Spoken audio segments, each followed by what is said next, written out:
Hey, yo, what's going on, guys? Your boy Pony Montana, and in this video, we are going to be going over the best AP setup if you guys are running zone coverage. Now, before I get into it, if you guys do me the favor of liking the video, subscribing if you are new, and commenting anything down below, because it's for the algorithm. So just comment FTA, because it's, it helps push these videos out to more and more people, and the more people we reach, the more we grow, and we are on the way to 15,000 subscribers, and we can't do it without your help. So I currently am feeling very under the weather, so we're just gonna, for the next couple days, we're just gonna go over AP setups for specific kinds of defenses. If you guys have a defense that you guys are looking for a good AP setup with, let me know down in the comment section, and I'll try to find the best way for you to run your specific defense. Excuse me. Now, I am currently running a dollar sort of match coverage hybrid type of defense where I'm running dollar and I'm running 3-3-5 and then I'll flip into nickel normal just so I can confuse my opponent as much as possible. The defense has been working wonders, but obviously there are going to be people who are going to wonder what I'm running on defense. So the main things that we're going to be looking for when we are running this defense is we've got I was about to say Sean Atwater. Jesus Christ. Our safeties, our two up top safeties, they're going to have deep out zone KO and mid zone KO. Now, the reasoning for this, and I'm going to show you guys the actual abilities and what they work. The reasoning for this is because deep out zone KO has a wider radius than deep in zone KO, and that's one of the reasons why they keep on gifting some of these players deep in zone KO as their special ability discount. Now, obviously, if you guys have extra AP, this is going to go towards some form of a pick artist or tip drill, because that is needed if you guys are playing very good pass coverage. But on your safeties, that is what's going to be a must. So if you guys have a lesser team than I do, this is essentially what it's going to look like. Now, Steve Atwater, I don't need to take it off of Steve Atwater, but we're going to spend 4 AP on both safeties pretty much, unless you guys are using a discounted player. Your safeties are going to utilize 4 AP, and then down here we're going to have your cornerbacks with deep out zone KO. So typically all 4 of your main core players are going to have deep out zone KO, and that should add up to your 12 AP.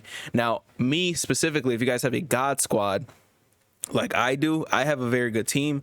So I have Night Train Lane with 0 pick artist, Deion Sanders with 1 AP pick artist, Ty Law with deep out zone and pick artist, and then I have Mike Haynes with deep out zone and pick artist. But as you can see with these guys, it's very cheap to have the deep out zone and the pick artist. Now, even if I wanted to switch Ty Law, because you can do this, you can switch this to a mid zone KO on some players, so you guys can have sort of the same benefits, but you'll end up being able to knock the ball out on shorter routes, and it'll just serve you a lot better. But for me, I like having my safeties with mid zone KO, simply because if they try to spam an aggressive catch, like quick hike, like a snap throw, you guys end up being able to knock the ball out of your defender's hands when it comes to these abilities. Like these 2 abilities, especially if you're like in a cover 2 or something like that, these abilities go absolutely crazy, especially if you bring them down underneath. They'll help knock passes out,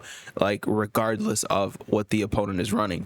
And the reason why in all these setups we're not going to have any D-line abilities, because right now these are all free abilities. I think Speedster, no, I have Unpredictable on him, and I have the Bull Rush one, El Toro, I believe it is, on Reggie White, Unpredictable on T Sizzle. I have Pick Artist on Lawrence Taylor, and Defensive Rally, and then I have inside stuff or goal line stuff on Tony Siragusa. The reason why we have 0 abilities on our D-line, because the D-line's been broken for the O-line, has been broken for forever, and it's still the meta to make sure that on the offensive side of the ball we're rocking edge protectors. As you can see, this Larry Allen has secure protector or edge protector because it's 1 AP on the secure protector, and if you guys want edge protector, on some people it'll be 2 to 3 AP, and that's not what we want to deal with. So if you guys can get secure protector or edge protector for 1 AP on the offensive side of the ball, that's going to be something that's going to work out very, very well for you.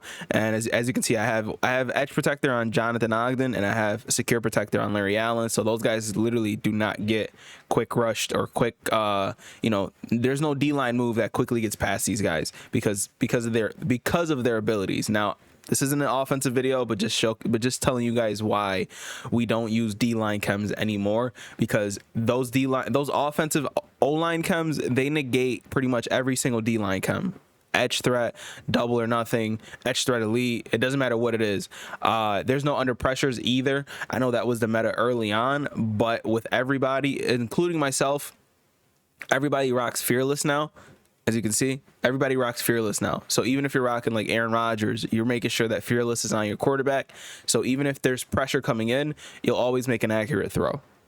This is one of the best AP setups if you guys are running either match coverage or zone coverage, simply because we're knocking the ball out of everything, and it'll help you guys win more games as well, especially if you can pair them up with your pick artist and your tip drills, because once you get the ball knocked out, it's very hard for a DB, for some odd reason, it's very hard for a DB to actually catch it. So again, my AP setup, if you guys have a God squad, I have Sean Taylor and John Lynch in the middle with Crusher, and then deep out zone and mid zone KO and pick artist on my safeties, and then pick artist and deep out zone KOs on my 2 cornerbacks. Now on the interior, on my slot guys, I just have pick artists because a lot of the times I'm blitzing these guys, and obviously we want to create as much mayhem and cause a bigger ruckus as we possibly could. This is the AP setup, man. I wish I could do more right now, but it's very, very hard to talk for me. So I appreciate it. I appreciate y'all who took the time out to actually watch these videos. I will see you guys tomorrow with another AP setup, because obviously I just want to make these as quick as possible. So yeah, if you guys want a specific setup, leave it down in the comment section so I can hurry up and make it for you. And yeah, I'll see you guys in the next one, man. As always, 2 fingers, deuces, and peace out.